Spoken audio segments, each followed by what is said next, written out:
primary purposes of the B26 Marauder Historical Society is the preservation of Marauder artifacts, memorabilia, and history. Major General John O. Mensch tells of the importance of this and how you can help.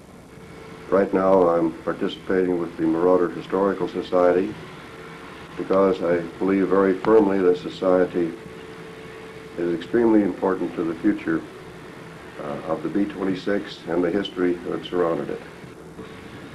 The B26 Marauder Historical Society is working now to establish a depository for such materials, to collect the monies to support such a depository, and to preserve for the people that follow us a very important element in our history, aviation history, and national history, and an element that involved tens of thousands of dedicated men who succeeded in spite of the odds against them.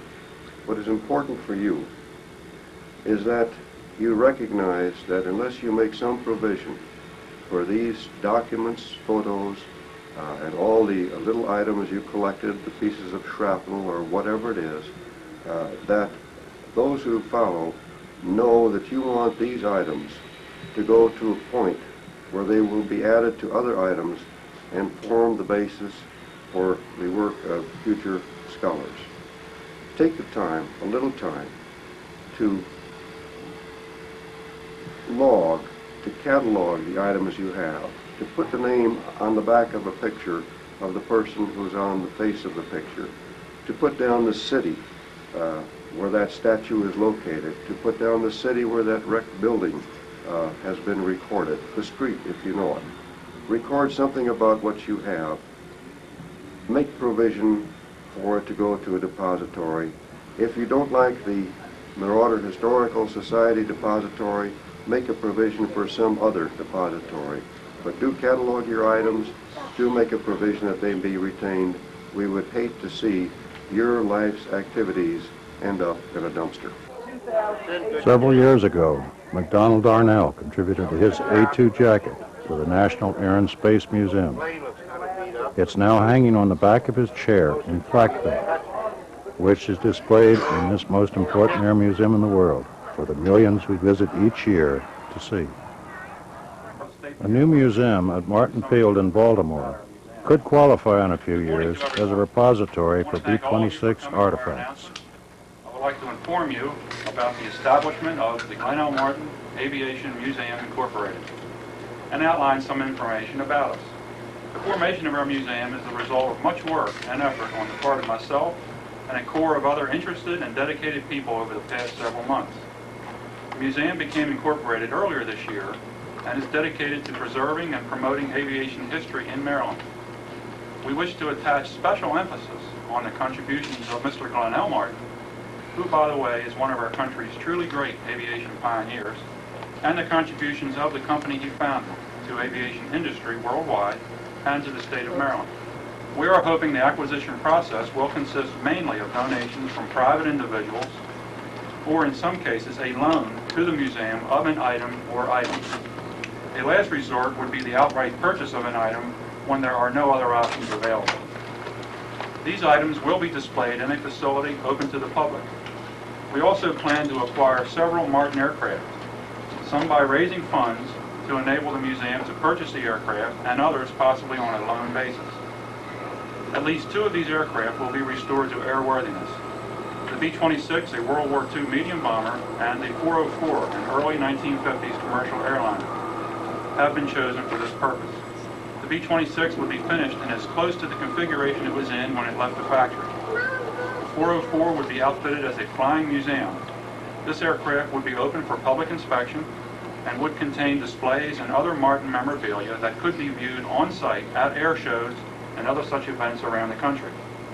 These aircraft would travel together or individually around the nation and possibly internationally on the air show circuit as the basis for the museum's outreach program to promote our main facility back home in Baltimore. Here, I met a Navy marauderman. Okay, my name is Arthur Long. I'm a retired lieutenant commander from the Navy. I was in the Navy for 22 years. Flew most of my career in the Navy. I started out flying Kingfishers, the OS-2U, off the cruiser Louisville.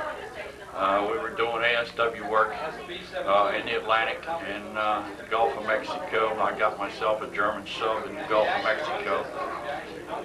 And from there, when they phased out the Kingfishers and the OS-2U, and they brought in the helicopters, the Navy didn't know what to do with us old shotgun pilots.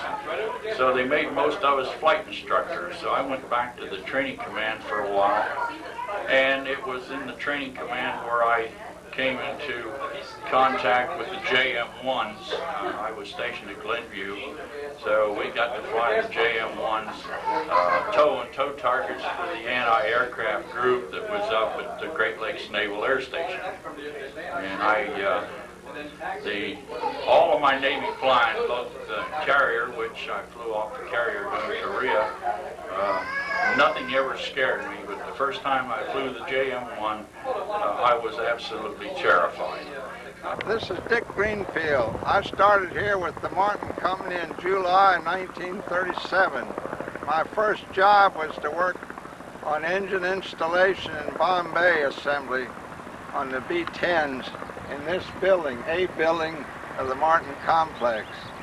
Later on, they built flying boats in B building, and the first B26s were built there.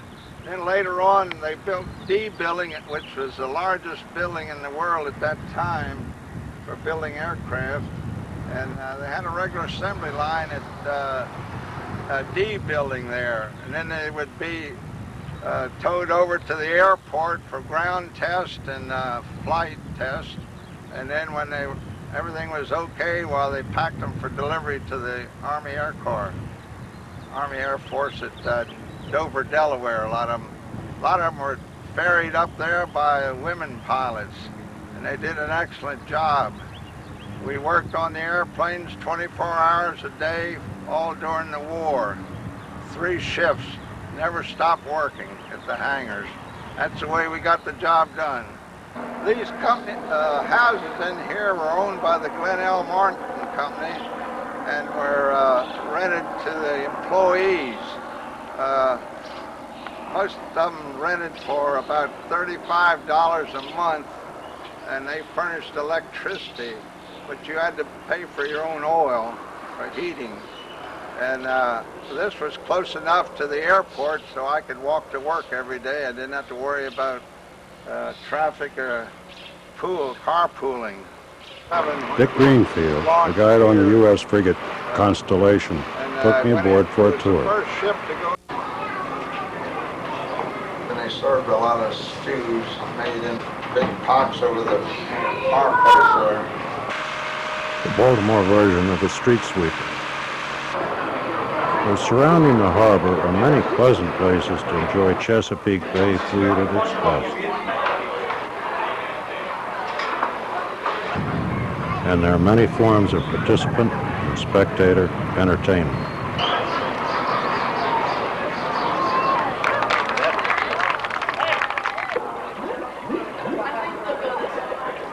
Last summer, I made a rather extensive trip gathering video interviews from Marauder pioneers at such places as Reed Point, Montana, Etna, California, Carmel and San Diego, California. I stopped briefly at Chino, where David Talashe is restoring one of the very first 26s made. From Chino, I went to Banning, California. From Banning to Page, Arizona. From Page, I went to Colorado Springs for the 322nds reunion, finding it similar to other reunions with group pictures, bus trips, business meetings, banquets, and bull. But unique, as it is only the second B-26 group, beside the 386, to place a plaque on the memorial wall at the Air Force Academy. As we dedicate this plaque to those who flew the B-26, to those who kept them flying, to those who left behind.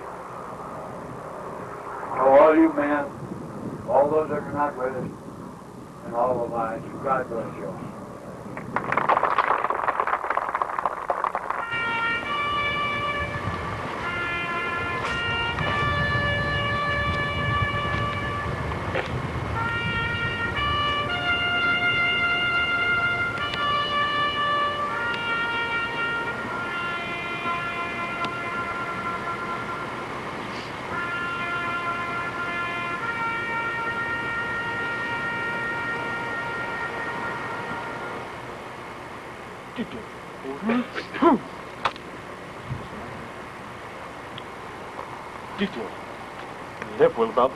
From Colorado Springs, I went through some towns with familiar names and was disturbed to find that Dodge City, where I transitioned, only had an A26.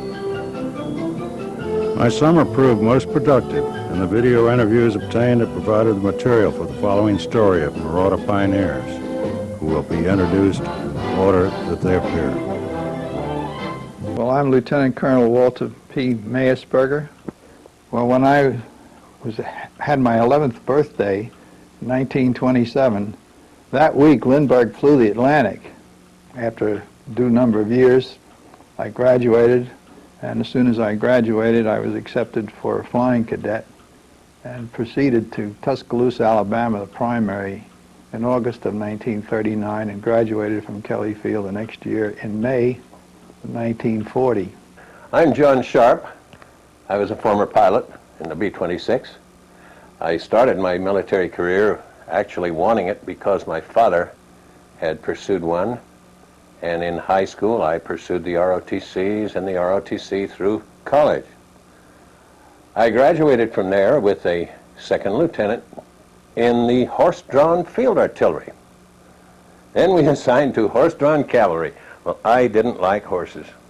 They'd bite me, they'd do everything, so I decided I'd switch to airplanes.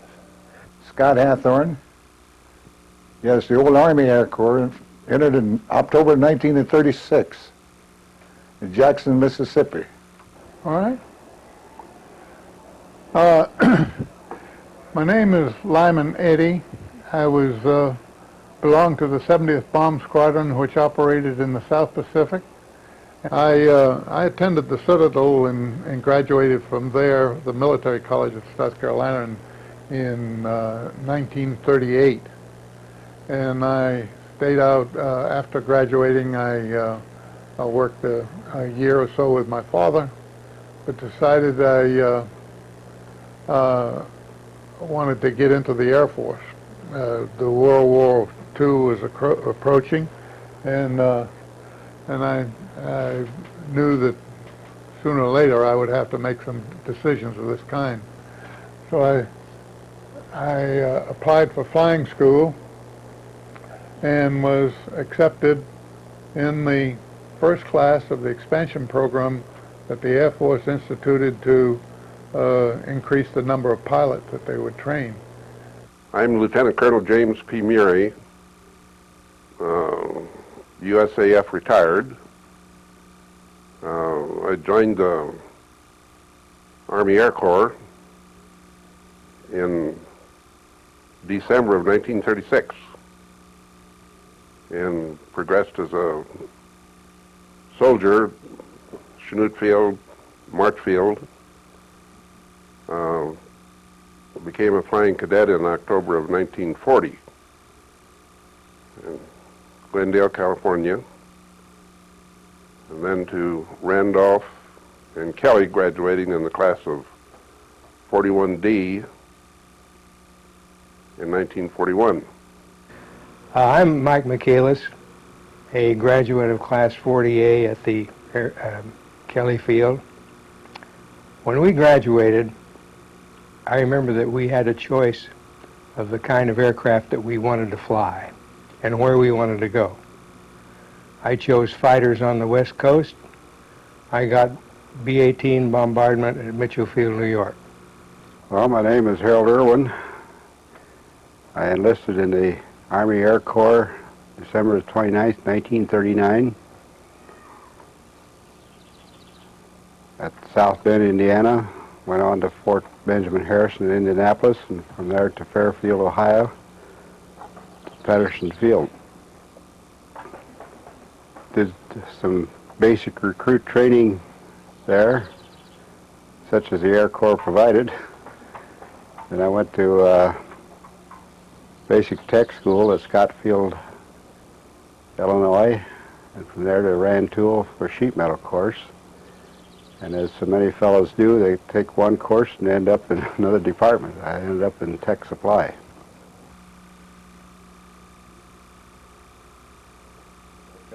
I'm Walter Krell, and I went to the University of Montana in Missoula from 1936 to 1940, and left the University of Montana with an ROTC commission as a second lieutenant in the infantry.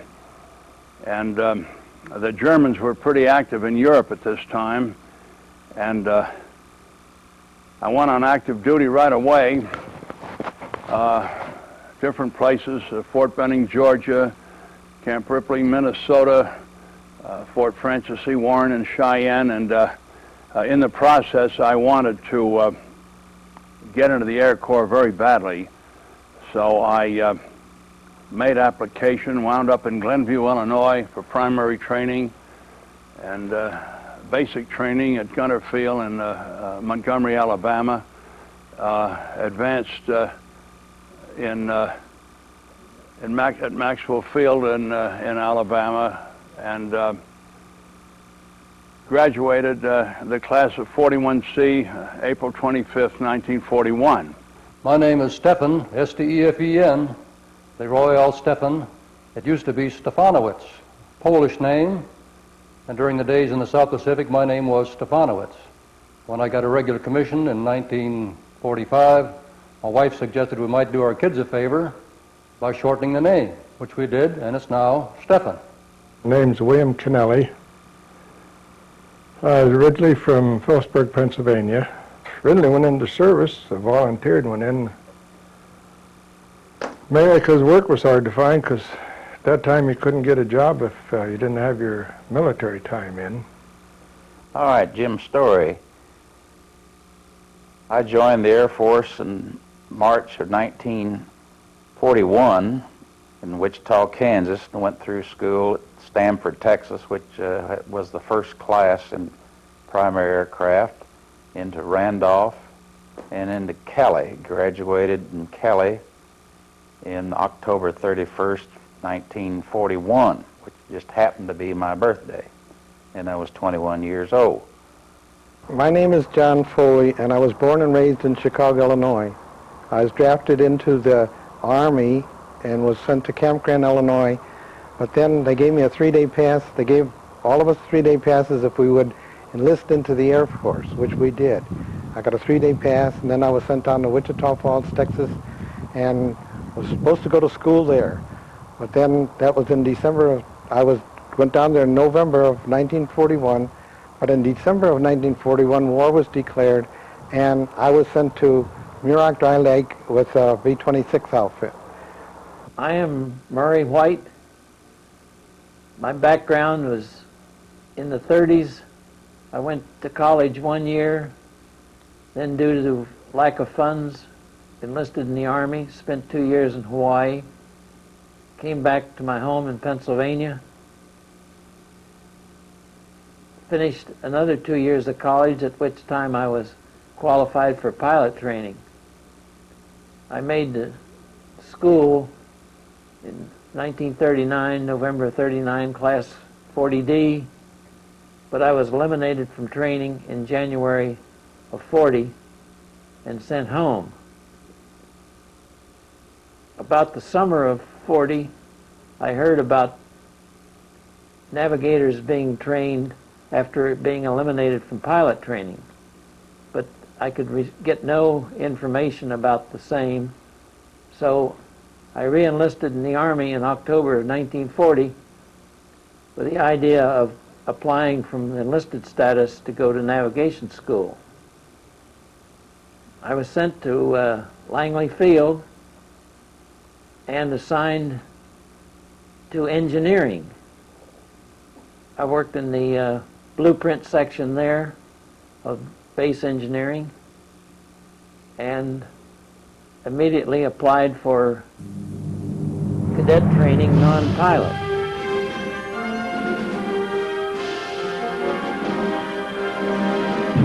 Our first assignment was at Langley Field, Virginia, and I served in numerous squadrons during the turmoil of the expanding Air Corps at the time. We all graduated in the class of 40A and went immediately to Mitchell Field, where we were assigned to the B-18. Now the B-18 was a real turkey an old-time airplane that flew very slow. It just so happened that the 22nd Bomb Group was reconstituted from various air bases. Mitchell Field and Patterson Field were two that I remember, and reassembled at Langley Field. And it was transferred to Wright Pat as a cadre for the 22nd Bomb Group, the 19th Squadron. And the 18th Recon was transferred to Langley Field, where I went. And it was there that we were fall flying B-18s at this time. The 18th Recon Squadron, which was attached to the 22nd Group, had one BT-14 and one B-18. They talked about this brand new airplane, the B-26, and they told us we'd go over and service test it. So by that time we had been transferred to Langley. I was part of the 22nd Bomb Group then, and they flew us over to Patterson Field, where they had two of these silver B-26s. Well, we had never seen tricycle gear. We got in this thing, and it might as well have been a rocket to the moon, because no one ever believed it would go this fast. And we had an awful time getting it down, 15-mile final approach, and put it on the grass strip and stop it, if we could. The next step was to organize a service test, which was done at Patterson Field under a group called the Service Test Command Group, and on which the project engineers from Wright Field could visit us quite often, give us lectures, which they did, to advise us what we had in this brand new airplane. The B-26 was a striking looking airplane. The fuselage was the body of an airfoil section revolved about the longitudinal axis, and had notably very short wings. The first impression of the airplane was didn't have enough wing. When it was worked out according to the design gross weight, it turned out that the wing loading was about 53 pounds per square foot. And to put this in perspective, the commercial airliner, the DC-3, was operating with about 23 pounds per square foot, and the B-17 only about 35 to 40 pounds per square foot. So we had by far the heaviest wing loading of any operational airplane in the world. And what that meant was it also had the highest takeoff and landing speed. So we had what was then known as the hottest airplane going. I was in the 18th Reconnaissance Squadron at the time. It was later designated the 408th after we got in the war. And then along came the B-25. We were assigned to B-25s in August of 1941, and took the B-25 on Louisiana maneuvers along with some experimental B-26s. I personally was in the B-25s during that 30-day period. That occurred about mid-year 41, and we took B-25s on maneuvers down in Texas, stationed at Ellington Field. That was my opportunity, my first opportunity to ride in a B-26. F.S. Allen had been on service test with these birds, and one of the squadrons in the 22nd Group had been equipped with the new B-26s, the old straight wing 26. And he gave me an opportunity to go with him on one of the maneuver exercise rides. And I must say that I was considerably impressed. I didn't get to fly it. I stood between the seats and watched FS fly it. But I came back convinced that this was a good bird, and we couldn't wait to get them in our own squadron. First B-26s were delivered to the 22nd Bomb Group, but the Curtiss Propeller Company employees went on strike, and as a result, they had to fly a plane down from Baltimore, take the propellers off, ship them back, and then fly another plane down. So it wasn't long till we had a bunch of propellerless planes sitting around.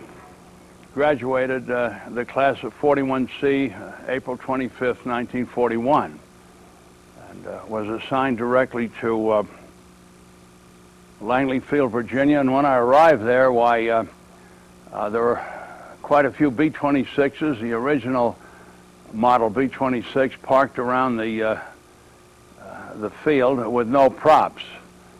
And when I returned to Langley, the organization as a whole had converted to the B-26. B-25s were being phased out, and the B-26s came in. And there were B-26s sitting everywhere on the ramp at Langley Field. The day came that I woke Dick Sanders up early in the morning. I said, I want to get checked out in the airplane. Well, he said, fine. He says, you probably got 10 hours in it as a co-pilot. He said, you don't know any more about it than we do. But he said, I'll check you out. So he takes me up and we fly around the field. We land. He says, you're checked out. And I said, now I want to go flying. So I looked around for a co-pilot, and I found Tad Ford, who was a real rough and ready guy, and he turned out to be one terrific combat pilot over in the Pacific. But he and I got in the B-26, and we looked at each other and said, aren't we supposed to have an engineer? And I said, well, maybe we are. Now, there'd been a guy out there that we'd seen wheeling around wheel jacks and messing around the ramp and the line as a mechanic, and his name was Ducky. So we ran up to this guy and we said, hey, Ducky, will you fly with us? You probably understand all about the airplane and what's supposed to go on in the back there. So he grunted a couple of times, and we all got in the airplane and took off. The first time down the runway, in Patterson Field at that time, was all grass and sod. There was no pavement, no asphalt, and more than a few times, our tires were slick. They didn't have any tread, and there were more than a few times, if you overbrake that, you went skidding right on down in the grass. But anyhow, we all got in the airplane, Ted, co-pilot, and I was in the pilot seat, this guy Ducky back in the navigator's compartment. And we went to take off, and the airplane just wasn't behaving normally. It wouldn't grab speed. It didn't seem to have any lift. So I got the thing stopped, and we taxied back, and I asked Tad, what did we do wrong? He says, I don't know. He said, it looked all right to me. Well, I said, we won't even know what to tell anybody.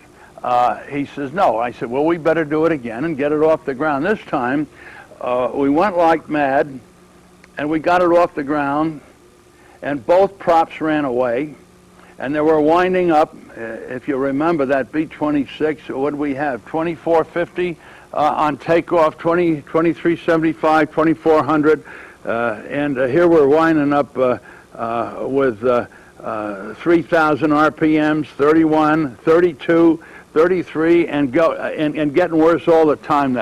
The noise was unbelievable, even with our earphones on. And it wasn't flying, it was mushing and stalling. And I made a series of flat turns. I got it up to about 400 or 500 feet and made a series of flat turns and went on my downwind and got another flat turn and dumped it in. I'll remember in my downwind, I saw guys pouring out of the hangars, guys pouring out of the officers' club, guys pouring out of offices and looking up. The racket must have been terrible down there. So we dumped it in and taxied it back and got out of the airplane and looked at each other. So what did we do wrong? About that time, a colonel, either Colonel Gillespie or Colonel Gilkey, came up, and he said, "You didn't have your." He peers up in the wheel well and looks at the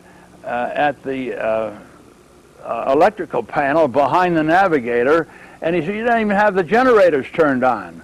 So I looked at Tad Ford and said, "Anybody ever tell you about the generators?" He says, "Nobody ever did." So we got a little bawling out, and fine, we're back in the ground. And then Tad Ford and I looked at each other and we said, well, what's the matter with this guy Ducky? He's supposed to know all about that. He's a mechanic around here, isn't he? So we crawled up into the airplane, and here's this guy Ducky sitting there looking straight ahead. He'd been sitting in there ever since we've been on the ground and just staring right straight ahead.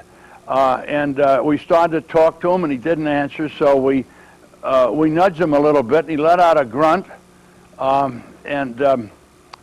So Tad and I looked at each other, and we said, well, maybe the guy's getting over it. But what happened was we forgot about it. About 2 weeks later, I asked a mechanic on the line, where's Ducky? I haven't seen him around lately. And the guy said, well, he's still in the bug house. In the interim period after we picked up our B-26s, we were in effect a sort of training squadron that checked out a lot of B-26 pilots from other bases around. I remember one of my students was General Doolittle's son. My first experience with the B-26 was a friend of mine named Lieutenant Mike Michaelis came out and says, let me introduce you to your new airplane. And there, sitting on the ramp was, along with many others, was an old clip-wing B-26 with a tail number 13. And we crawled up in the cockpit, and Mike says, now here's the way you start it. And he showed me the procedure for starting the airplane. A brand new co-pilot was assigned. And he says, there's 2 or 3 things you should remember about the airplane. One, it's all electric. So if you have trouble on takeoff, you must throw this switch and do this and do that. Your approach speed should not be under 150 miles an hour.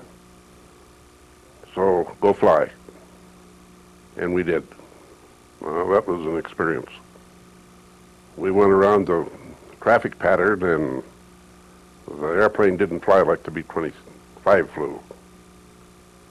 It had a way of flying all of its own. And we came in at 150 miles an hour, so a lot of speed. And we couldn't hold the altitude on the final approach like you would in a B-25. And just by a lot of good luck, we got over some trees and on the ground, and then we decided we'd better start checking this airplane out and find out just what makes it run. Well, we got all the people together, and through classes and a lot of ifs and ands and buts, we all decided how to fly the machine. The airplane was a fast airplane, and I, for one, liked it instantly. To my recollection, with flush rivets and no camouflage paint and a minimum gas load, that airplane would spank along well over 300 miles an hour indicated. I was the first one to take our squadron commander, Major Dave Lawback, for riding the airplane. And he was a very bright fellow. He'd written a navigation manual for the Air Corps, and he was a first-class squadron commander. And he goes up in this airplane, and he gets in the pilot's seat, and he flies it on instruments for a while, and he puts it through what he feels his paces are. And when we got on the ground, all the way in from the parking ramp to the operations office, he kept shaking his head, saying, "That's a young man's airplane. That's a young man's airplane." And at Langley Field was formed a cadre of the 38th Bomb Group. And I was first sergeant of the 70th Bomb Squadron. The history of the 70th Bomb Squadron began in January of 1941. It was formed as a cadre out of the 19th Bomb Squadron back at Langley Field, and I was the only officer in it. There are 3 squadrons, 69th, 70th, and 71st, and our group commander was a fellow named Westside T. Larson, otherwise known as Swede Larson. They broke us up again, and we became part of the 38th Bomb Group. The 38th Bomb Group was formed at Langley Field by the 69th, 70th, 71st Bomb Squadrons and the 15th Recon Squadrons. We sat on a farmhouse over on the edge of Langley Field, and we did our flying with the squadrons that were there. And that situation continued until about May of 1941. and we moved to Jackson, Mississippi in 1941. I was in transportation at the time as a truck driver. They took most of their squadron flew down to Jackson, Mississippi. Transportation, we drove our trucks down. We took 3-4 days and drove the trucks down and the rest of the equipment. We got to Jackson, Mississippi. The new base was just built, so we established the base there and our headquarters there. And I reported to my first duty station, Jackson, Mississippi. That was the 38th Bomb Group, medium as they called it back in those days. Their aircraft inventory consisted of 7 B-18s and 5 PT-17s, which I'd been flying in primary school. We then had about half a dozen more pilots, a few navigators, enlisted men to maintain one single B-18 per squadron. And we continued flying that B-18 then for a few months until the more modern airplanes, more modern medium bombers came on the scene, the B-25 and the B-26. We did some brief flying in the B-25, but the big news in our history was the B-26. We started getting B-26s then in the fall of 1941. The history of that, I think, is something along these lines, and that is that we didn't have many airplanes in the Army Air Corps. In fact, I think you can count the groups of bombers maybe on one hand, a B-17 group here and a B-26 group there, but there weren't very many airplanes. And we had to get ready because the European war had begun and we thought we might get into it. So Hap Arnold, so the rumor goes, Hap Arnold bought the B-26, a good-looking airplane, off the drafting board before it was tested. They finally told us we could go up and get new B-26s. I stopped at Langley, where a friend of mine checked me out in it, and we went to Baltimore to get the new airplanes and bring them back to Jackson. Well, they scared people around there. They were used to that big old B-18 droning along, and we were scared we'd run off the runway if it was wet, because we saw some B-25s do that.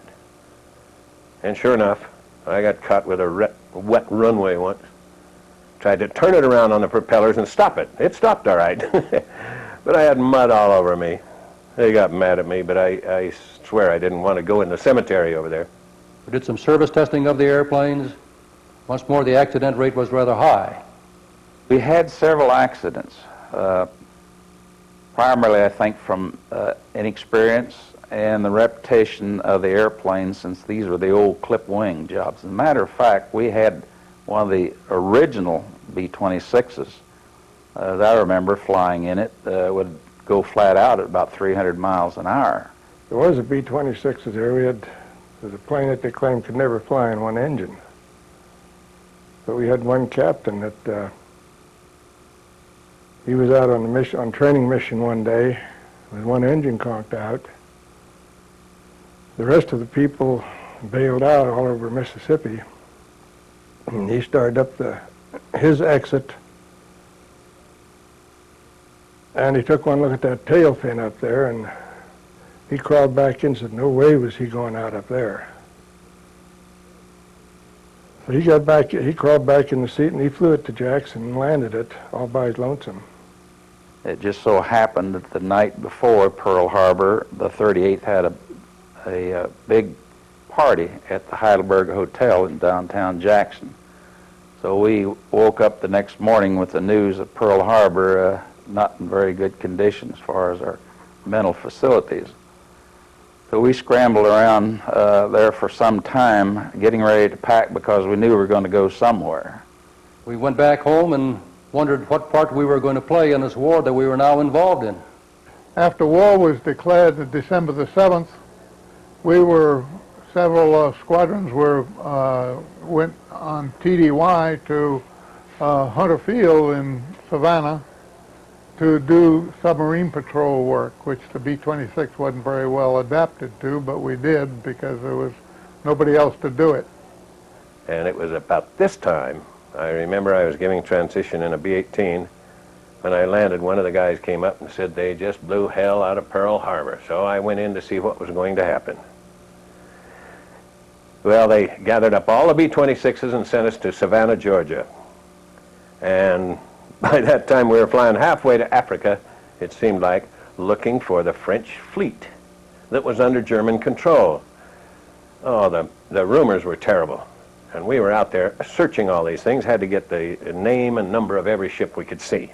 They decided they would pick us up and send us someplace, we didn't know where, but our ground contingent was sent someplace ahead of us, and the air contingent was sent to San Francisco.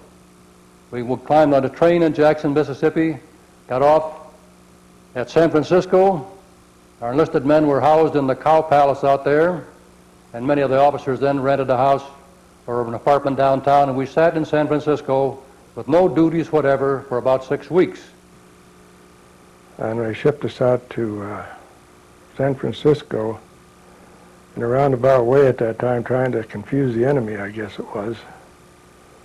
They got us to San Francisco, just the ground crews. I don't know what happened to the air crews, but the ground crews. So we stayed in the Doombend, or not the Doombend, but the Cow Palace in San Francisco for about a week, getting our shots, records all up to date, before they had a ship ready to send us to India. My understanding is we was headed for Rangoon, India, and we're in convoy and we get in the middle of the Pacific, and the rest of the convoy left us. We sailed around for about 3 days. We later found out that that's when the Japanese attacked India and they had no place for us to go. So after about 3 days we joined another convoy and they took us down to Australia. San Francisco, California was shipped out. From there on the old President Cleveland, which they called it, renamed the Tasker H. Bliss. From there we was started out to go to Southeast Asia, and we wound up in Brisbane, Australia.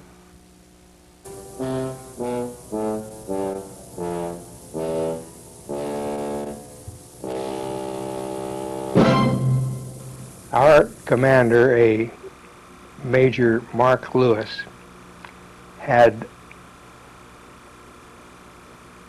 known ahead of time of the increasing tension and the fact that the United States might in fact be in a state of hostilities before very long.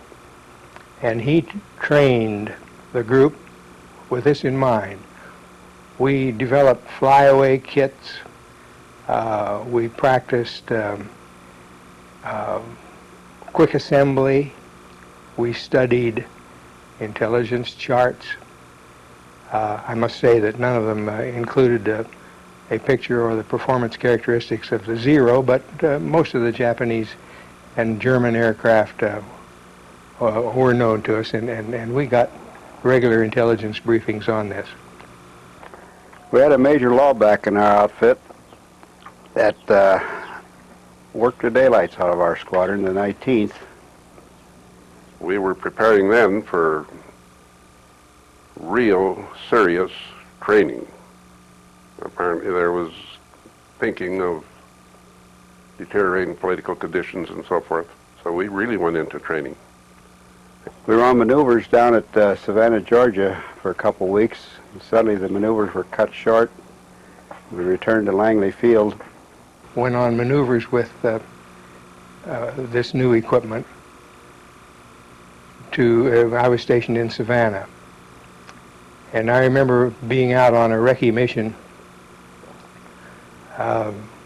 somewhere over Texas when we got information that we should return instantly to Savannah. No one said why. Things were moving very rapidly between Washington, D.C. and Tokyo. And we were recalled from the Savannah maneuvers and sent back to Langley Field.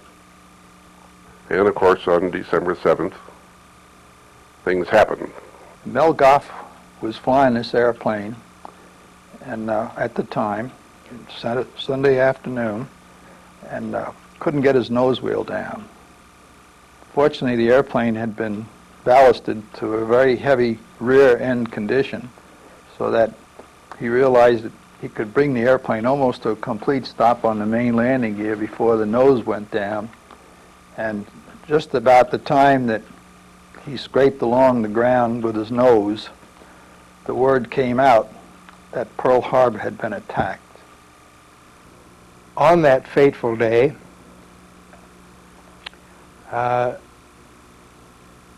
most of the squadron assembled down at the at our hangar, just because we thought we ought to. And on that Sunday, all 13 of our planes were down for one reason or another, needing repairs. But the next day, 11 out of 13 took off. Well, all bets were off then. All leaves canceled. And we were soon given orders to prepare the group for movement. We didn't know where. And that night, all the crews were working throughout the night, putting in armament, machine guns, long-range tanks, and so forth. And on the morning of the 8th, we left for the West Coast. Our outfit was one of the few outfits that was really combat ready when war broke out. The 22nd Bomb Group was probably as well prepared to push off on a war mission on December 7 as any outfit in the Air Force, I think. About 3 o'clock in the morning, we were told that those of us who lived off base could make arrangements to take care of our personal possessions, pay all our bills to the landlords and to the club and various other debts that we'd accumulated, BOQ being one of them, and be back on the field at 5 o'clock in the morning. Well, we were back at 5 o'clock in the morning, and at 7 o'clock we took off, 2 squadrons going by way of Memphis and Albuquerque to Muroc Dry Lake, now called Edwards Air Force Base, and the other 2 squadrons going down the southern route by way of El Paso, Texas to Muroc. We were ready to go, and we went, the entire group. We spent the first night at Biggs in El Paso. It was all dirt. There was no runways. It was just dirt. Red sand. And by the time the last airplane got on the ground, there was nothing but sand all over El Paso, Texas. Nighttime. And again, I don't know whether you could say it was good flying or luck, but we did all manage to get down in good shape. Unfortunately, on the takeoff the next morning, the group commander, Major Lewis, was killed in an accident. It was not a very auspicious beginning. We were all out there on the runway waiting for our turn or on the taxiway waiting for our turn to take off. Major Lewis in the lead aircraft started down the runway. He got about halfway down and aborted the takeoff and taxied back, for what reason we didn't know. But on his second takeoff attempt, he got airborne. He got a couple of hundred feet in the air, and the aircraft just didn't climb anymore. He made a left-hand turn in a sort of a tail-low configuration, and started well, he did a 180. He was going to come back in and land, no doubt. But the airplane just didn't make it. It got progressively more nose high and finally disappeared behind a little hill, and then there was a big cloud of smoke. Of course, I was tail end Charlie, number 13, in the 18th Recon Squadron, which is the tail end squadron. But I was the last one off the ground, and I saw the results of the accident that took our group commander and 2 or 3 other senior officers. Mark Lewis, Dave Lawback, the 2 most valuable men we had, and all of the 22nd Group, and they represented fine leadership. One was pilot, one was co-pilot, and they had a washout down there, and they killed both of them.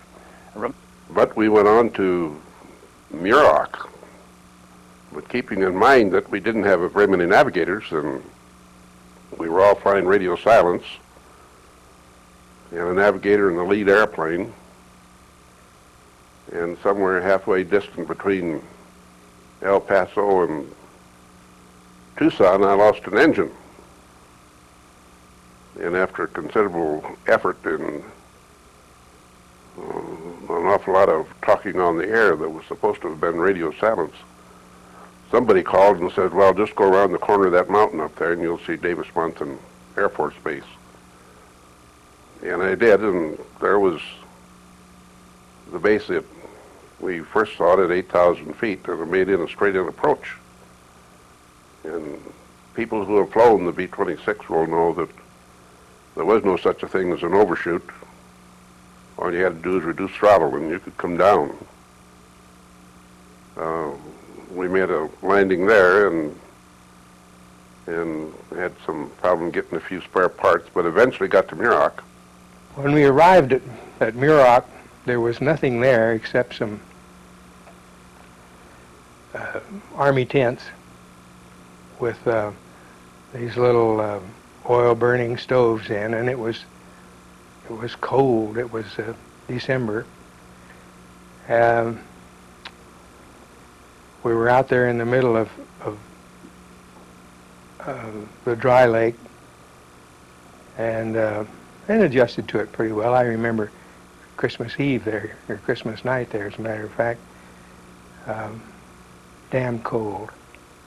At noon was around 85 degrees from the sun, but at night it went right below 0. December of 1941, war was declared, and I was sent to Muroc Dry Lake with a B-26 outfit. Then, not going to any type of school or anything, all I did at Muroc for a whole month was KP. They tried to figure out something for us to do, and worked out a series of reconnaissance flights that we could make.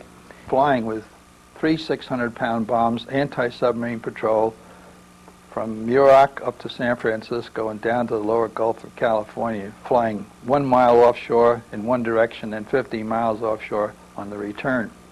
Flew a sub patrol out of Muroc. It was a marvelous place to fly in and out of. A great big open space. 31st of December was a big day. We were moved to Marchfield into barracks, and once again we were comfortable. They started to ferry these airplanes from Marchfield on up to McClellan Field in Sacramento to be dismantled, crated, put aboard ship, and taken to Hawaii. On the 8th of February, we sailed out of Golden Gate. He went over in a convoy on the USS Grant. And it took about, well, it was the 15th of February when we got to Honolulu. And we started receiving our airplanes from the Hawaiian Air Depot, probably 30 days after our arrival.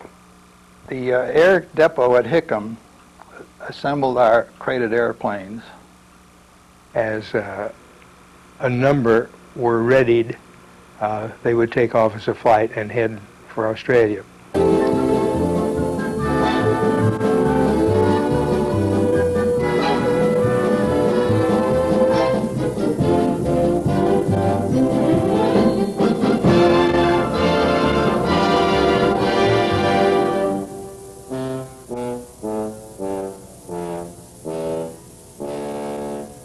Plans then were changed. We were told to get back on a train and go back to Wright-Patterson for more testing of the airplane, getting checked out in it. After about 2 months in San Francisco, living on Nob Hill, and checking in once a day to the CQ, we got orders to report back to Wright-Patterson and do accelerated service tests on the B model. We were the 69th and 70th Bomb Squadrons. The whole 38th Bomb Group was at Patterson Field, and they took more of the experienced personnel from the remaining two squadrons, 71st Bomb Squadron and the 15th Recon, and beefed our squadrons up. 15th Recon went to Barksdale Field and formed the B26 OTU, and under Pappy Lewis and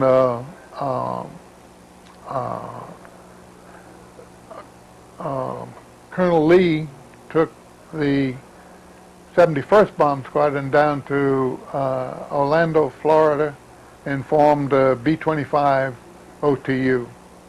We went through a training period of a couple of months, intensive training.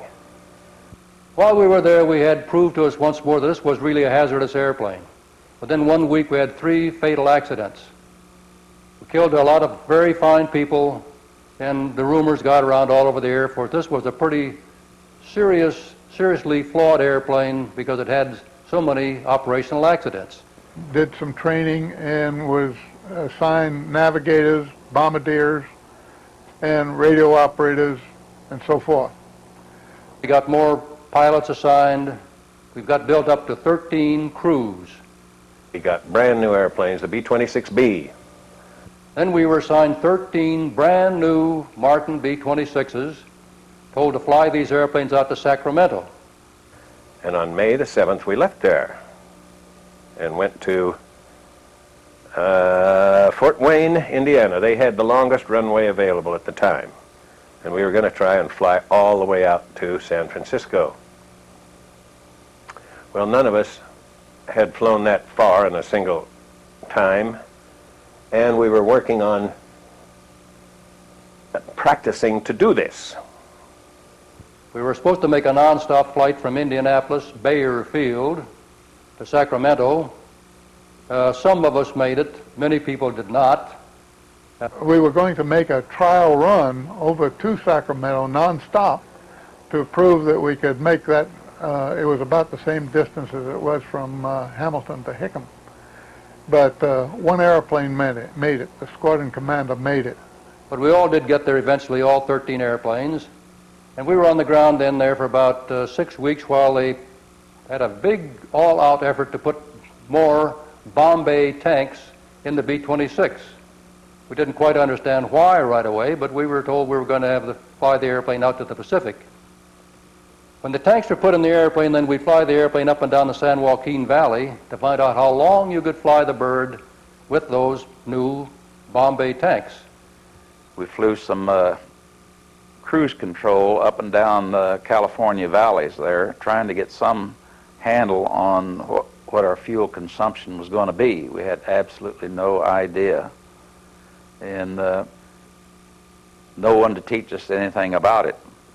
So we went up and down the valley until we felt that we had some fairly good data that we could go on to make that 2,200-mile hop over to Hawaii. And from Hamilton and from McClellan Air Force Base, we did all of these long range and endurance flights to get over 12 hours. Well, we could barely touch 12 hours, but we knew it was going to take 14 hours to get to Hawaii. We were sent over to Hamilton Field and told to fly over to Hawaii, from Hamilton to Hickam. Major Montgomery, who was sending all these airplanes out, he said you needed a navigator who knew the way. And there was one second lieutenant there who had made a flight to Hawaii, and he knew the way. So they put him aboard my airplane. He said he wanted to go out and swing all the compasses again. I didn't know why, because I had a good navigator who had done it. He was a first lieutenant, too. So we went out and swung all the compasses again. And on the way back, I decided, I had seen the Navy do this, so I figured I'd better do it. Fly under both of the San Francisco bridges, which I did. And this guy was so mad at me, He told Major Montgomery he wasn't going. Because when Hugland gave us a briefing, he said, if anybody has trouble on the way over, don't do too much to try to help them, or you might not make it either. He said, be damned hard-hearted. These were his words. In other words, if somebody goes down, don't try to help them by dropping the life raft to them or anything else, or you might not make it either. We were going to fly the Pacific. They're going to fly it to Hawaii. Well, that scared a few of us. But we knew we had to do it. John Burris and a couple of guys had flown over there before. I was assigned to the B26 commanded by Captain Burris, who was a squadron commander, and we departed on the 2nd of June, 42, after a compass swinging flight the preceding day, and made it to Hawaii in 13 hours and 10 minutes. And flew from Hamilton Field, San Francisco, to Hickam Field on May the 22nd, being the first B-26 to fly. I was in the flight of 3 from San Francisco to Hawaii with Bombay tanks and so forth. We made it to Hawaii after 13 hours and 15 minutes of flying. I'm not so sure about that, but I was told we had 45 gallons of gasoline. At least the red lights went on when we circled Diamond Head. They had gotten there just landing on fumes. So they thought they'd put another tank in our airplane. Well, they did. I don't know how big it was, 25 gallons or something, 50 maybe, but it was right in the tail. We put in fuel tanks in the tail gun compartment, in the nose compartment, in the side gun compartment. It was a flying fuel tank. Long takeoff. It was the worst takeoff I'd ever seen in my life. Kind of like you were balanced on the needle thing, and any minute you could fall off the needle. And staggered through the overcast and got up to altitude, which I think was 8,000 feet at the time, and came back to what they called cruise control. Well, the airplane would not stay there at cruise control. It got slower and slower and started losing altitude. So we began picking up the power a little more, and by that time, the cruise control chart we had was no good. We had to use as much as we could on common sense to get to Hawaii. And that was going to be a long run.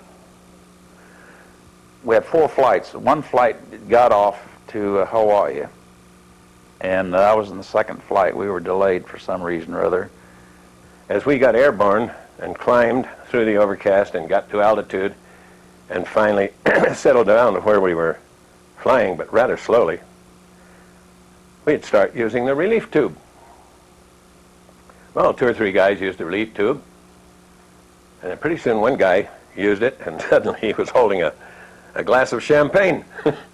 So he said, what do I do with this? And we opened the hatch to the Bombay, and he threw it in there. Well, the relief tube wasn't any good, so for the rest of those 12 hours after that, we all used the Bombay. We'd stand right in the hatch and urinate into the Bombay. Well, it was the only thing to do.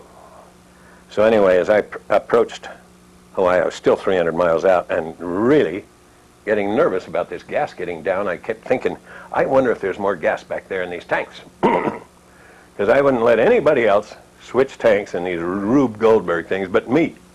I wonder if I did it right. So I went back, checked the big ones, they were empty. Checked the rear Bombay, they were empty. And then I saw something of horror. My God, there was a big puddle on the bottom of the Bombay door. Well, it scared me so bad that I almost dived over that smaller tank and threw my hand in this liquid, and it was over an inch deep, and smacked it on my nose it wasn't gasoline. And I've never been happier to smell that stuff in my whole life. They didn't expect that there would be much surplus fuel when we got there, and by the way, when we did get there, all 13 airplanes did get there. They drained the gas tank to see how much fuel we had left. They found out we had another 20 minutes. Well, we made it to Hawaii, all 13 airplanes, but some of the some of the things that happened en route, everybody had. I have diaries of these kids that, as we used all of the tanks out of the airplane and got on main tanks alone and watched those go down, we began to all get a little itchy. We're still 300 miles away and the main tanks are down to half. I remember in one case, I wasn't on this flight, but it came from the 69th, and this guy told me himself, it was old T.R. Waddleton. He was kind of a guy who lived in crisis all the time. And he checked out his gas consumption, which we were using before. And he said, it showed that he'd never make it there, so he said, I'll never make it. I'll never make Hawaii, but I'll go as far as I can. Well, after a pause, some guy called up and says, Waddy, just what other choice do you think you have? I think this probably was the first mass flight of twin bombers to make that flight, and we all made it. Every one of us made it. It was a miracle, really. We got all of ours over there. The 69th got all of theirs over there. We hit Hickam just about the time the Midway affair was going on. The one flight of the 69th Bomb Squadron had already gone over and were out at Midway, commanded by Jim Collins, and they were probably the first airplanes to hit the Japanese fleet. Then while we were in Hawaii, another Midway battle took place. Now logic says that if there are enemy targets out there, Japanese ships, if we have bombers here capable of dropping bombs on enemy targets, then why not send these B-26s out there to bomb those targets? It makes perfect sense. But the difficulty there was that we couldn't fly from Hawaii to Midway to drop bombs on Japanese ships and get back to Hawaii. We couldn't go to Midway and fuel up and refuel to get back because it was too far away. Our range was very limited. Therefore, they said, we can't use the B-26s to bomb the Japanese fleet from Hawaii, but we will get them ready in case the Japanese fleet gets by the American fleet and gets on closer to Hawaii. So they put us up on a little airstrip in the middle of Oahu called Kapapa, also called Kapapa Gulch. And there we sat with bombs loaded, ready to take off and attack the Japanese fleet in case they came steaming in toward Hawaii. We were totally inexperienced, knee-deep in inexperienced, naive, innocent, and dumb as hell about our jobs. We'd never flown formation to bomb. Our bombardiers and pilots had never worked together to drop bombs. We had some stuff on board called AFCE, Automatic Flight Control Equipment, which we didn't know how to work. It didn't work anyway. And we didn't know if we were going to take off from Kapapa, and when the word came, if we were going to take off and attack the Japanese fleet in one formation of 13 airplanes, 3 flights of 4 airplanes each, or individual bombing runs against the Japanese. Or if we got there, could we identify a Japanese airplane or a Japanese ship from an American ship? It's a good thing the Japanese were stopped at Midway.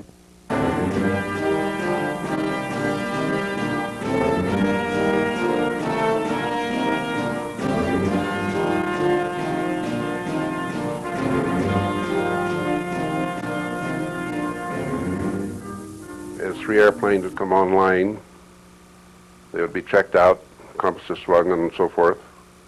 And when they were ready to go, a flight leader and 2 wingmen were assigned, and they'd take off for Australia.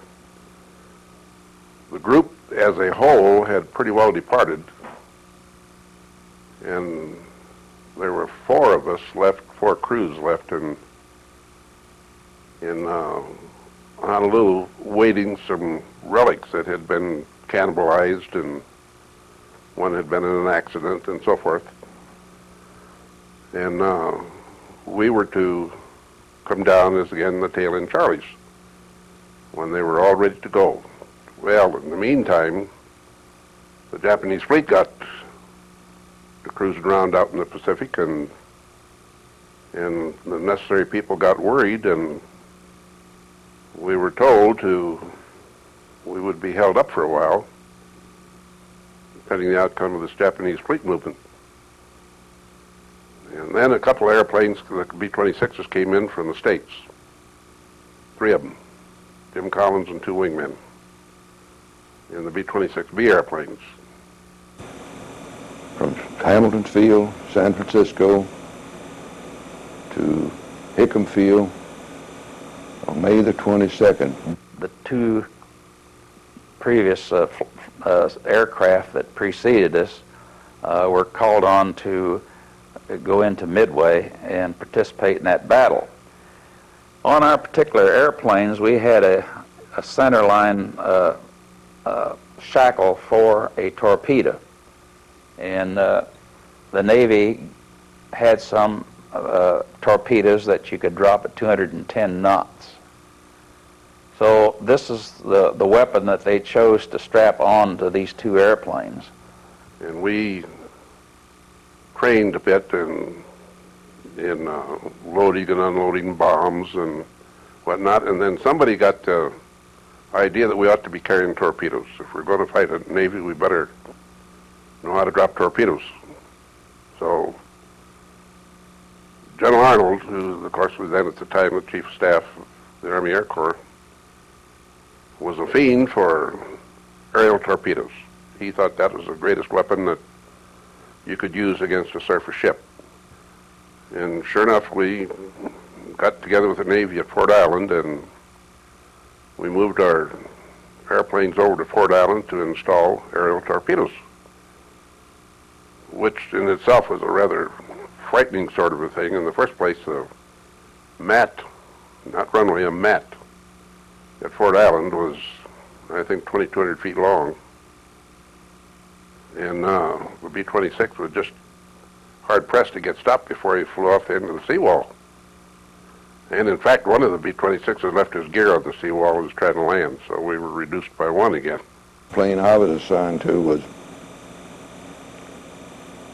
landed in such a way it did so much damage to the plane never did fly again.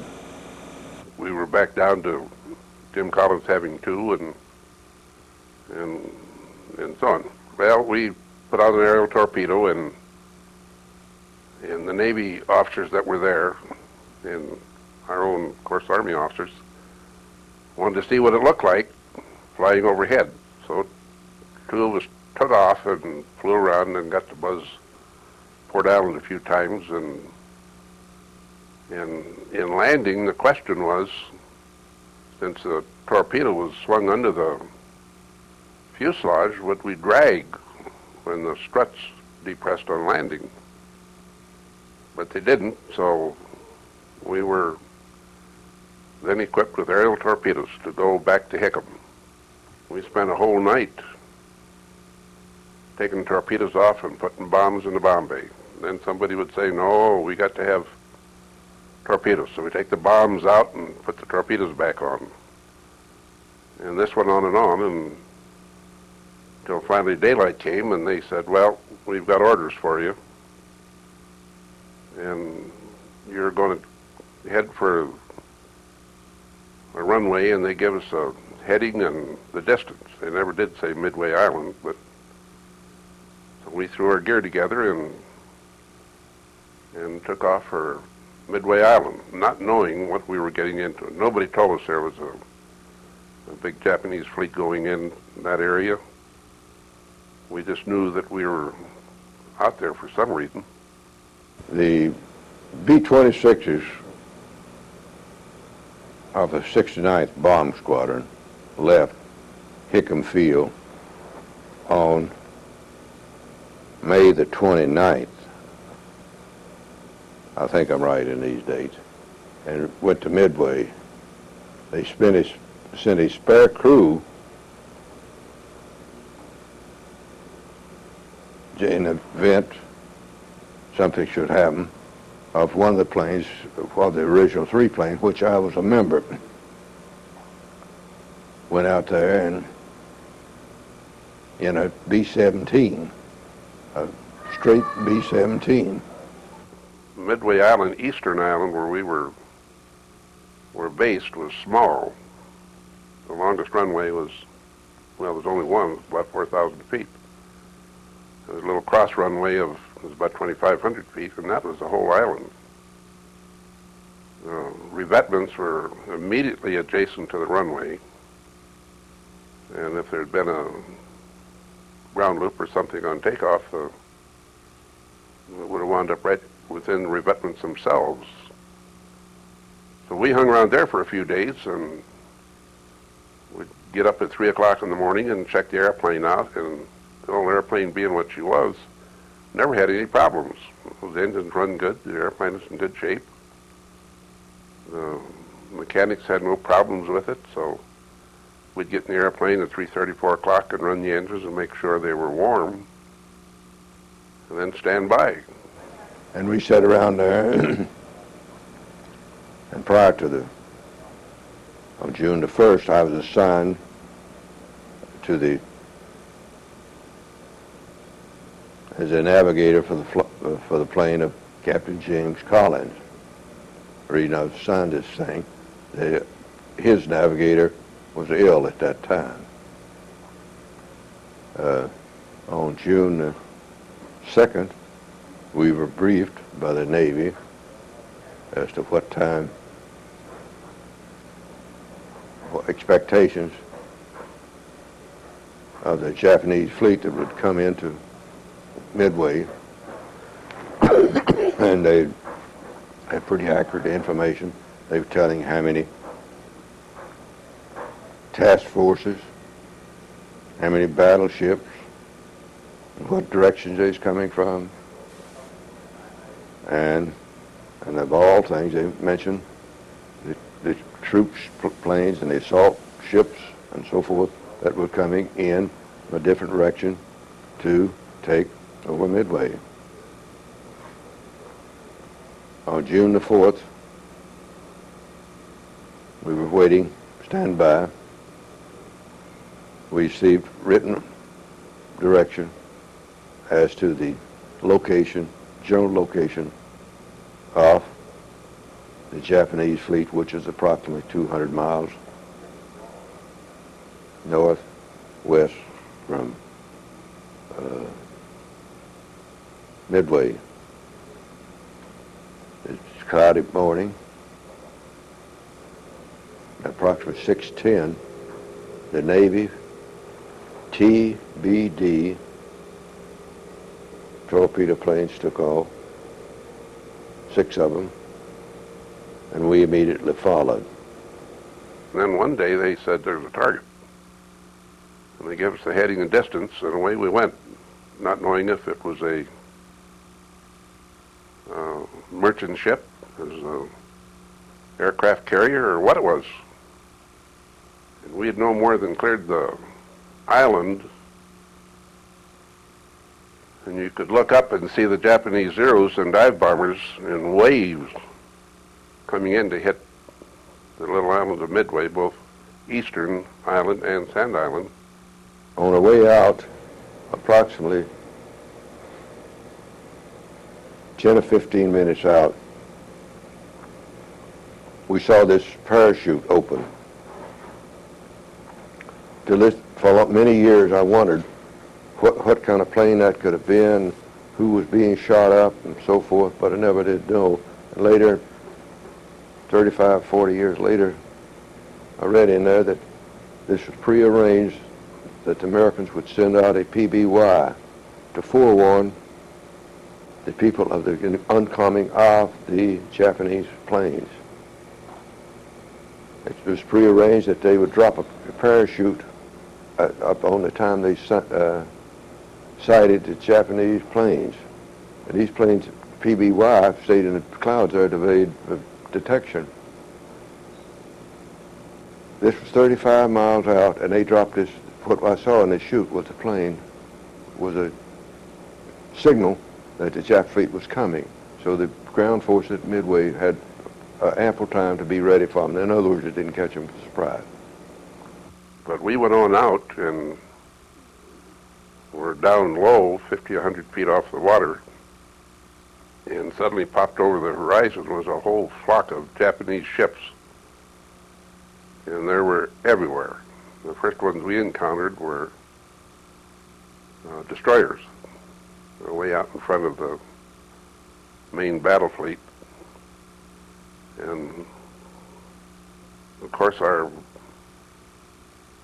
course was such that we had to fly directly over top of them. Well, we were just buzz over top of the mast and back on the water and head for the next one, up over the top of it and down in the water.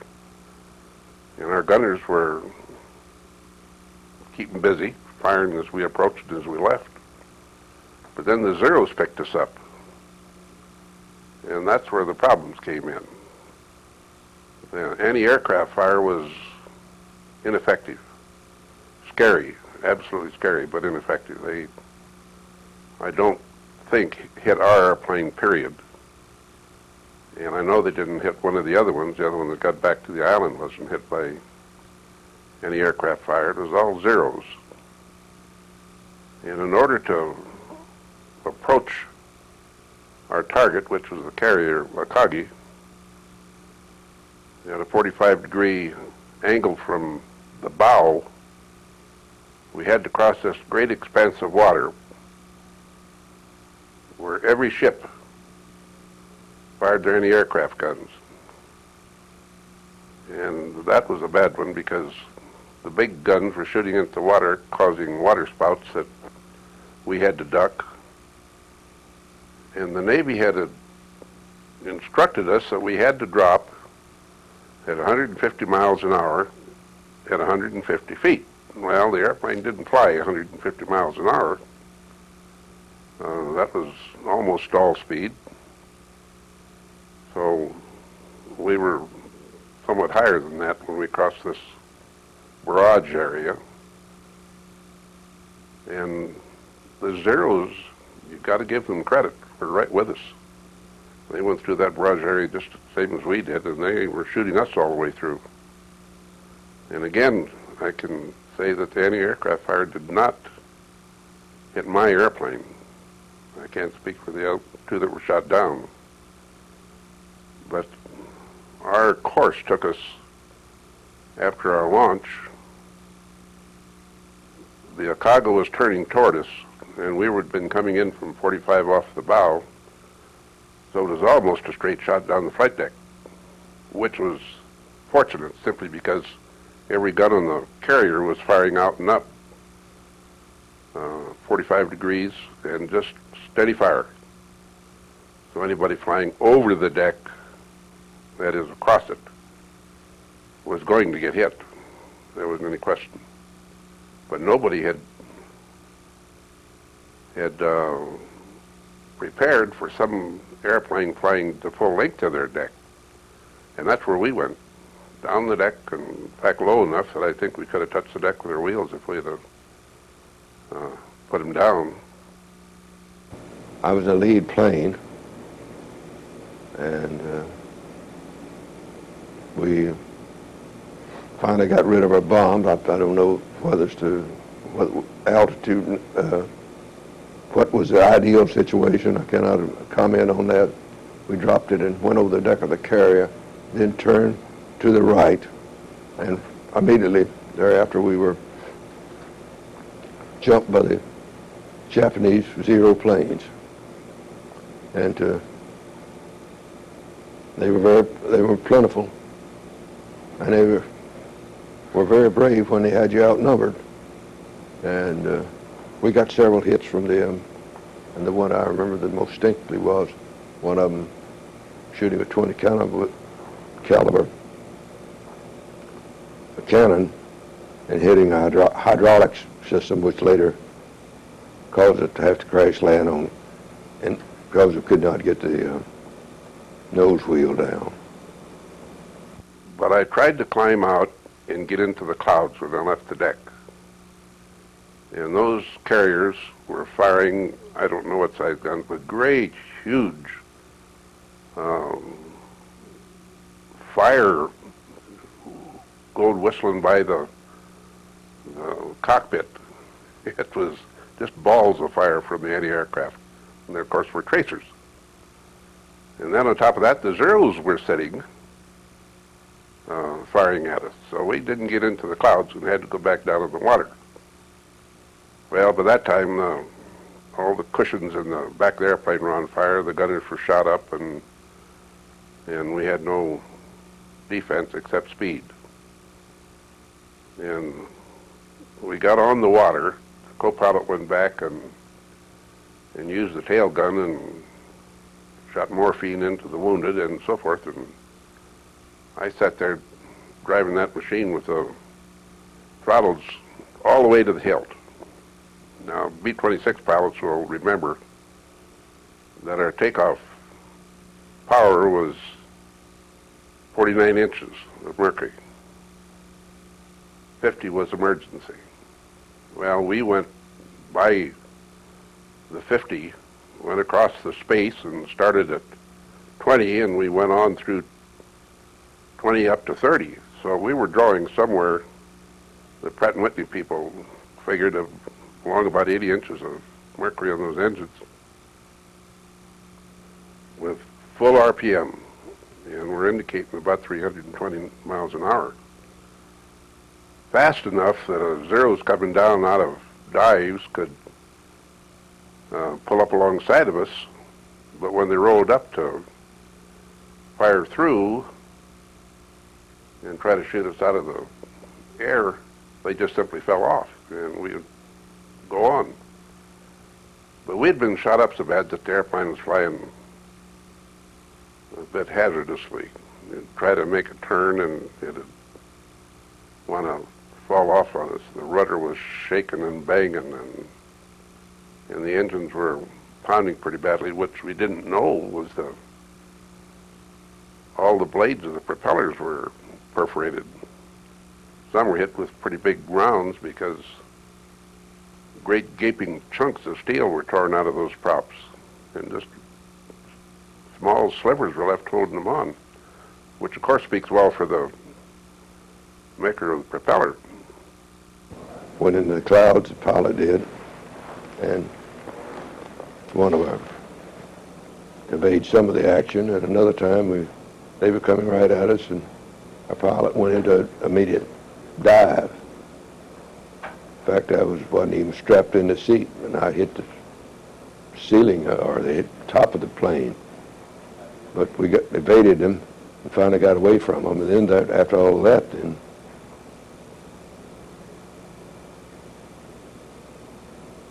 we didn't know where we were. But lo and behold, we did go on a barren island out there, or an atoll. I think it was called Kure, K-U-R-E, which was on the other side of the international date line. And immediately thereafter, we spotted smoke, which was from the action of the Japanese attacking the Midway. Meantime, going back, we spotted a couple of Japanese planes going the opposite direction at a different altitude. And I think they were the returning planes from Midway going back to their carrier. Thankful, I think they were glad to see us go the other way and them go their respective way. In trying to get away from a fighter who's blasting you, nobody ever told me how to get away from one of them. If you can't outrun them, I know you can't outrun the bullets. And in desperation, I mean, when they was really pouring it into us, and keep in mind that little 3/8 steel plate that was behind the back, when you can hear those rounds ricocheting off there, you get a little bit disturbed. And you can't get away from them by climbing. You can't get away from them by diving or turning. So just without ever thinking, really, I'd roll the wheel as far as I could to the right and push full left rudder. Now, imagine a clip-wing B-26 going along at 300 miles an hour and suddenly have a full right wheel and full left rudder all at the same time. What happens? That thing goes from here 10 miles over there before you know what's happening. Well, I'd get away from them. It worked. So from that moment on, when they'd start blasting us, I'd roll wheel and push rudder, shooting off over here a ways. And it worked. I didn't invent it, I'm sure. I don't know what happened. I just did it. But we did finally get away from the Japanese Zeros. And then, of course, we were lost. Nobody was thinking about position or where was Midway or anything else. We were away from the Japanese fleet, and we had a lot of wounded and bad damage to the airplane. So we decided to do a little checking here, and our navigator, who had been ducking any aircraft fire and Zero fire in the navigator's compartment, finally decided it was time to start converting knots to miles and see where we were. The problem was that his tables ended at about 250 miles an hour, converting to knots, and here we were cruising along at 320. So we got into trouble trying to figure that out, and had in fact started a square search because we were lost. And we had started on our second round of the square search, and we spotted a smudge of smoke on the horizon, and we turned toward it, and sure enough, that was Sand Island burning.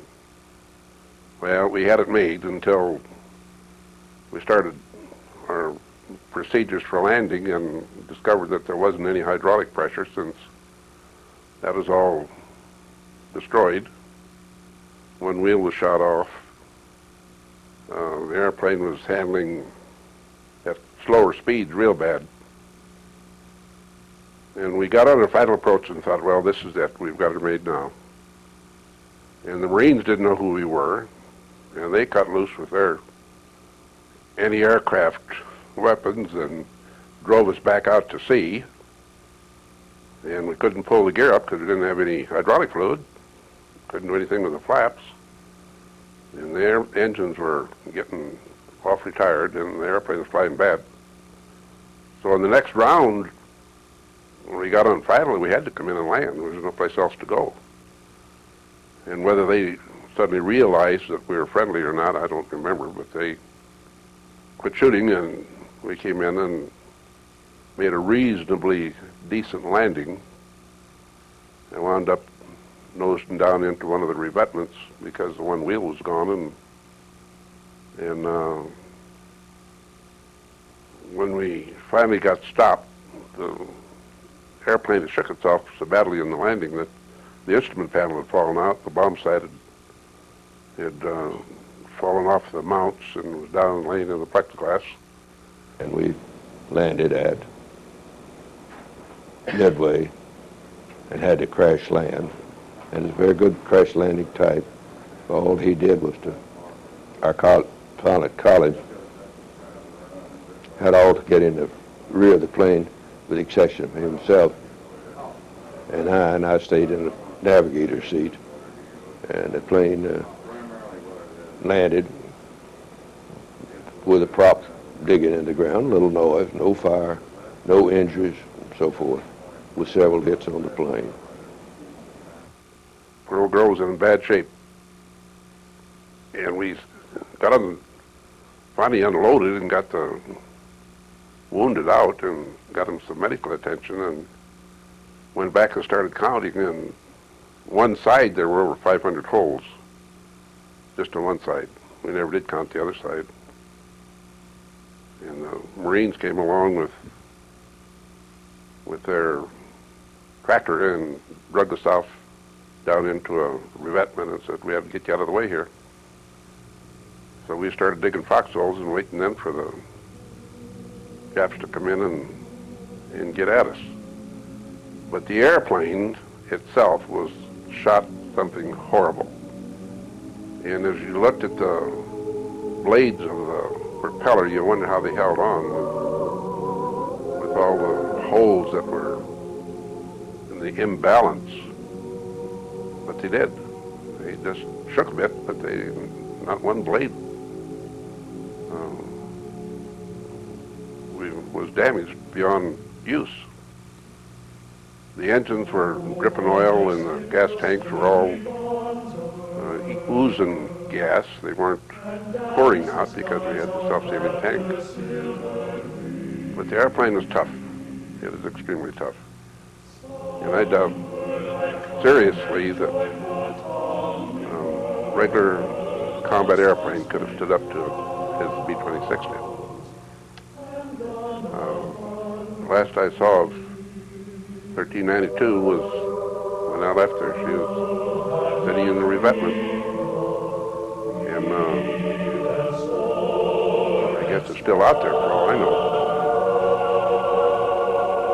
All of the air crewmen who flew on this mission were awarded the Distinguished Service Cross. At this particular ceremony at Hamilton Field, California, on November 1st, 1942, the DSC was presented to Mrs. Herbert C. Mays for her husband, who was lost on the Midway mission. For many years, it was believed that one of the Jap carriers had been sunk by B-26s. The fact that none were does not minimize the contribution that Marauders made, for they were the first American planes to attack. And as Jim Muri says, if anybody was to say, what did you contribute? I would say this. It caused the Japanese fighters to stay in the water. They were down shooting us. And the dive bombers off of our carriers managed to get in at whatever altitude was reasonably high for those type of airplanes, and made their dives and got their hits, and then it was too late for the Zeros. Nothing they could do about it anymore.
Patrol plane, routine patrol. Only behind every cloud may be an enemy.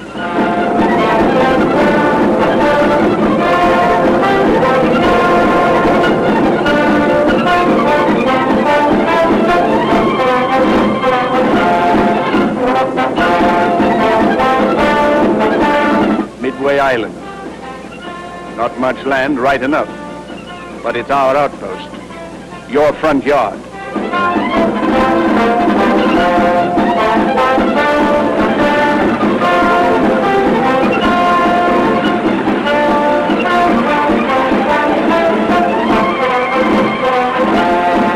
right.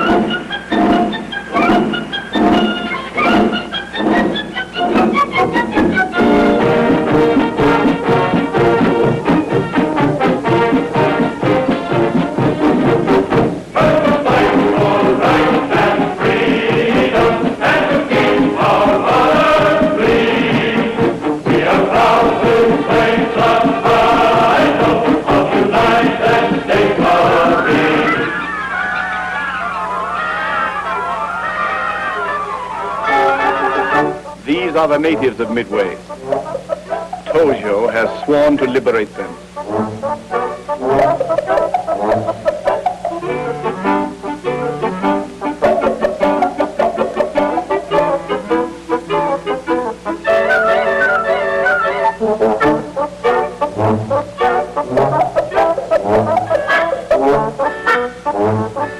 The birds seem nervous.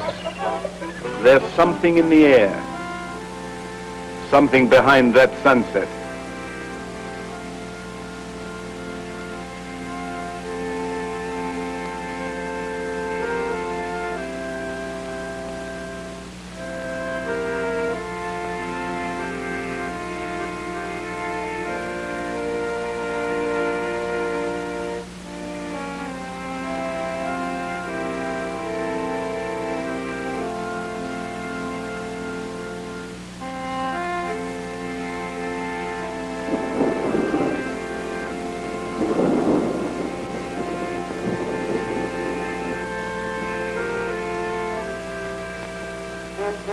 Excitement this morning. The Dawn Patrol has sighted an enemy fleet.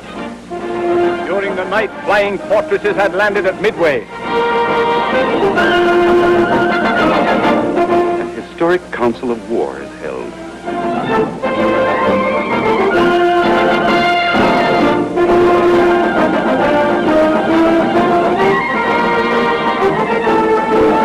That fellow's walk looks familiar.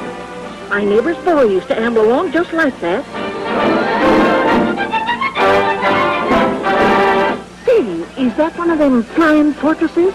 Yes, ma'am, it is.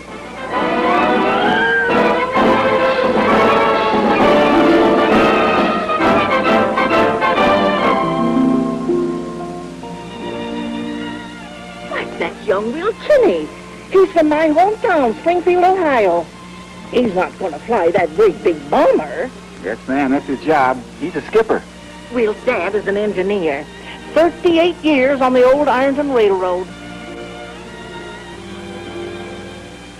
And his mother, huh? Well, she's just like the rest of us mothers in Springfield or any other American town. And his sister, Patricia, she's about as pretty as they come. I'll say so. Well, Junior Kinney.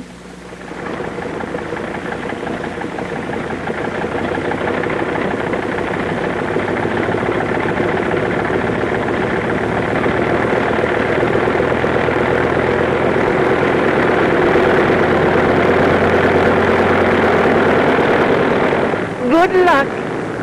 God bless you, son.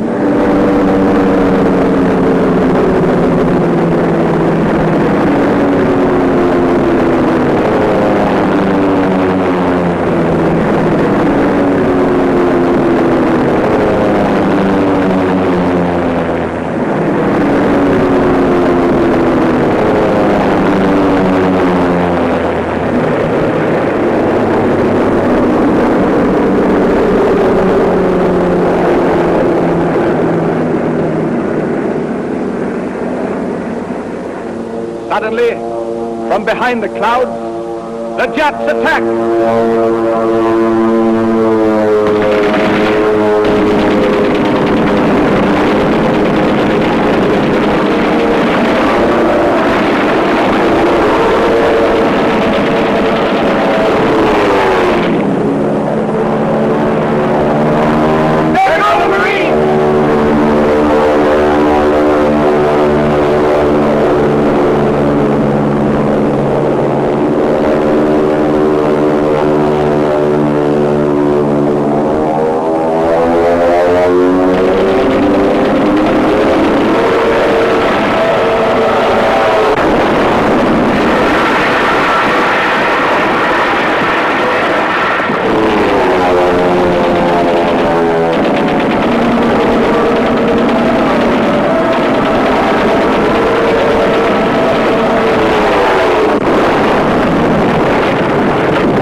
the Jap fleet.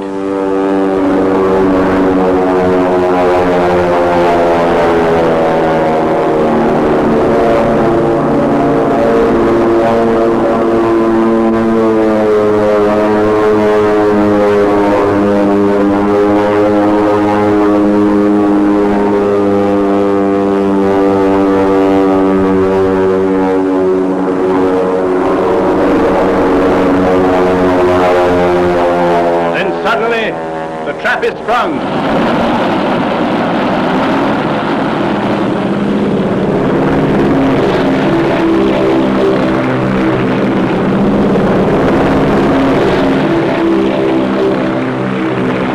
Navy planes roared from the decks of our carriers, Army bombers, Marines, thundered destruction over a 300-mile battle area.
The invasion forces were hit and hit and hit again.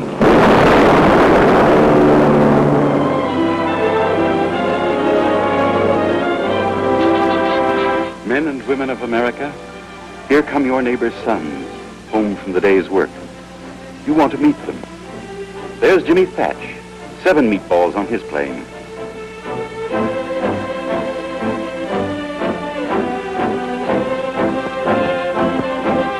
How many more today, Skipper?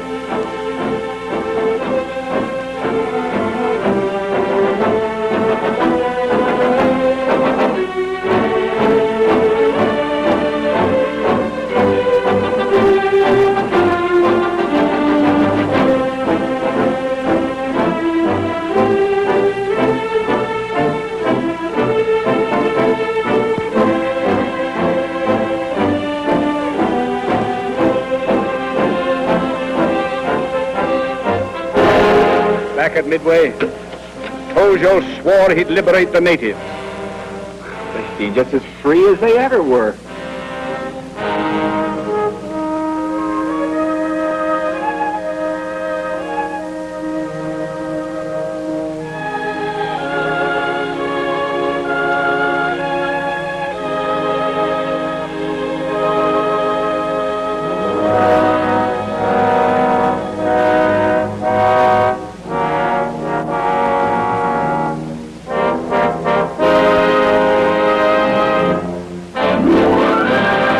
The Battle of Midway is over.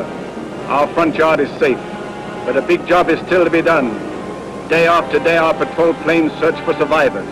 Every tiny coral reef, every distant mile of sea. Search for men who fought to the last round of ammunition and flew to the last drop of gas and then crashed into the sea. 8 days, 9 days, 10 days without food or water. His first cigarette. Boy, that first drag sure tastes good.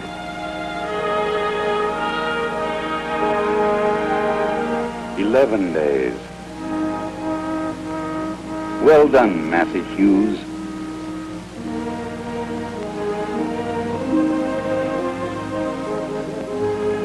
Logan Ramsey.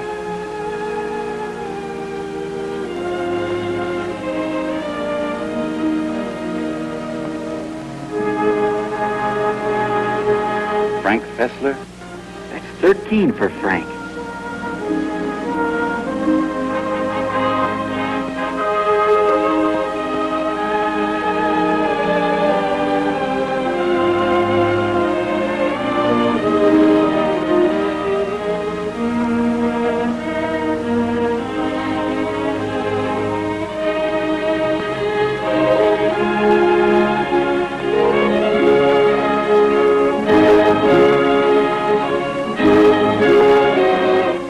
boys to the hospital. Please do, quickly. Get them to clean cots and cool sheets. Get them doctors and medicine, a nurse's soft hands. Get them to the hospital. Hurry, please. There was a hospital, clean, orderly, 100 beds, and on its roof the Red Cross plainly marked, a symbol of mercy the enemy was bound to respect.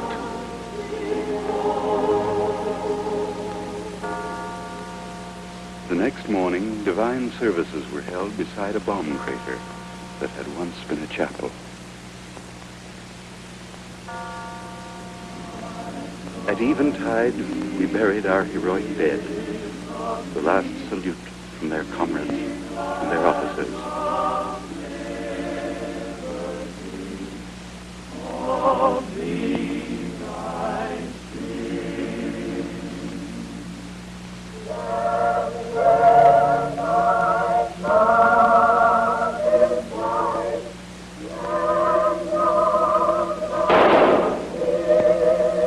Captain Simard of the Navy. Colonel Shannon.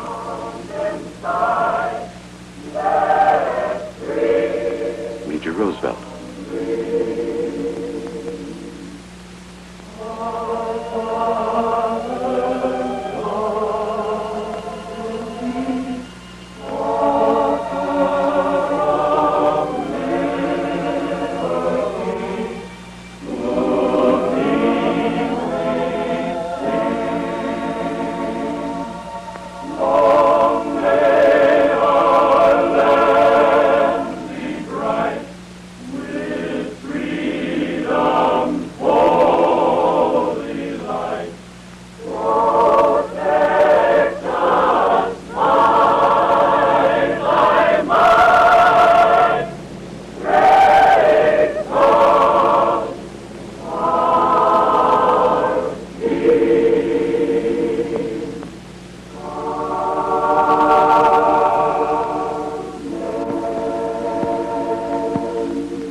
Good.